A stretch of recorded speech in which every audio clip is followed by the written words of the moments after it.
Hello, Bitwig certified end user and professional DJ, Vic Vapor with you, and welcome to my Bitwig Studio 2.3 course. Before we get started, I just want to say if it's the first time you're visiting the Martini Lounge channel, go ahead and hit the subscribe button and click on the little bell, and we'll see you inside.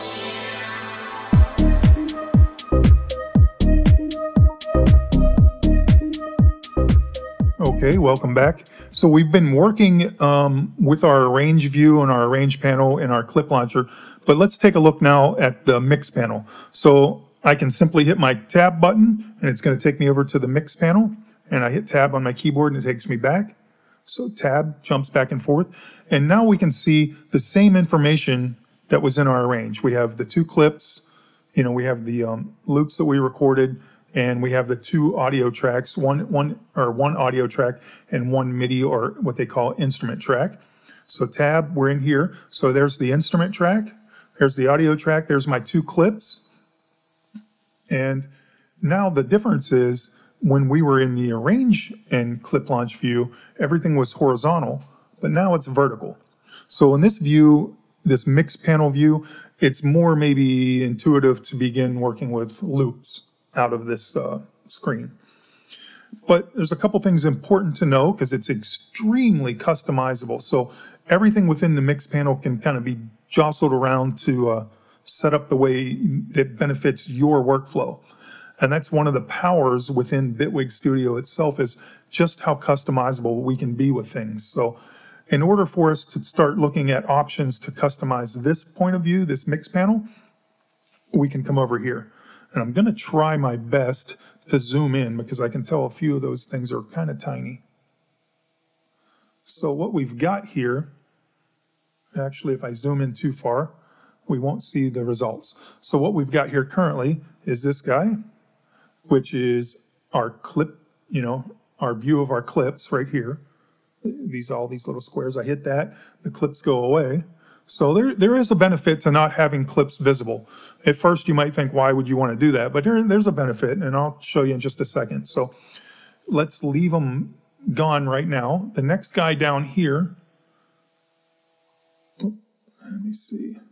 Yeah, the next guy down here, I have to open them back up, I apologize. We'll just make them simply a little bit larger. So I could see a benefit with larger clips, maybe simply for point of view, or I was thinking more in line with, like, if you're working with a touch screen, it would be beneficial to have a little bit larger clip for your finger to access the touching on the screen. I'll go ahead and turn that back to a regular size for us right now. Also, I want to point out when you're in that larger view, you can see the actual wave or audio event inside the clip as well. So the next guy down is, I'll hide the clips, and the next guy down here is really, really nice, large volume meters. I mean, geez, these things, I'm going to hit my space bar on my keyboard, and it's going to start playing back our loops.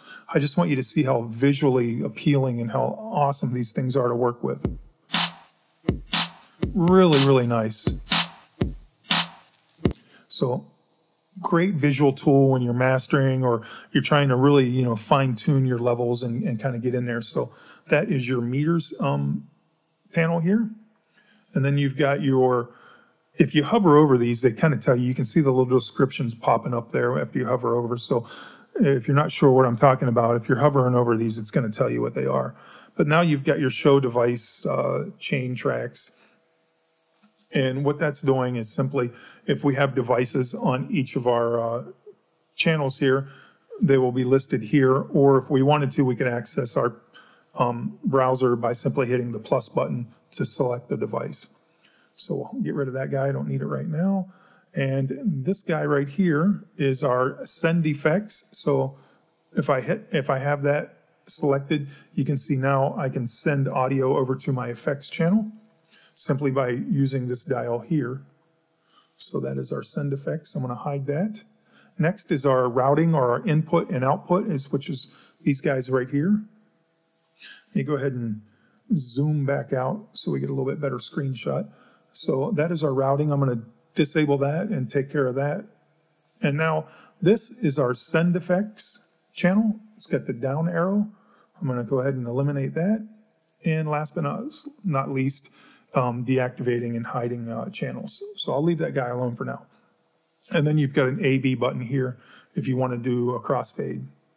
Probably important for DJs, so you can set up an A and a B, select what channel you want to be on which side, and then you can do the crossfading maneuvers here and assign that to your MIDI controller. So, but we'll leave that hidden for now. It's not important to what we want to do. Now, if I go back here and hit these meters, we get a little bit better view of things. And I'm going to go ahead and drop this guy down and hide the inspector for a second. Look at that.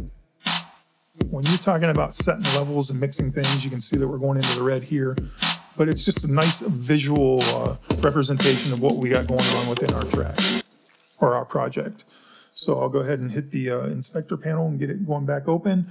We will get our clips back available to us. And I'll get rid of these guys for now. And yeah, we should be good for there. So when we select an instrument track or an audio track, we can see over here in the inspector panel again that it's, you know, giving us specific information to that particular track.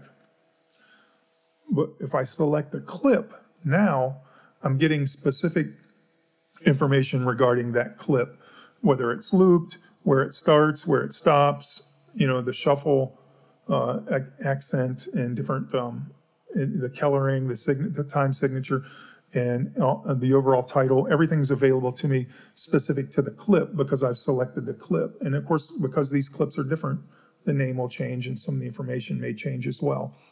So, and further down, we can begin to see, if I double click this, now I've got it open in the editor, or if we hit the letter E on our keyboard, it's open again in our editor view.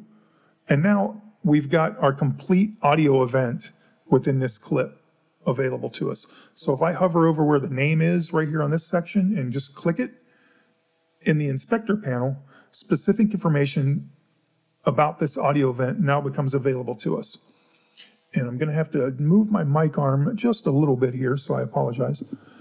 I couldn't quite see the screen. So now we can see, you know, the length of the audio event, muting, stretching, you know, our grain sizes, our transients, our onsets, tempo, fade in, fade out, you know, our gain manipulation and all that stuff, basic editing controls within this event. So Bitwig Studio 2.3, of course, as some of you may be aware, has now got more stretching options.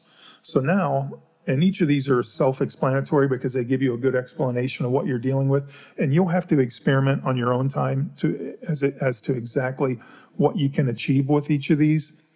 But I just want to give you a quick look at, you know, the multitude of stretching effects that are now available to us within Bitwig Studio 2.3.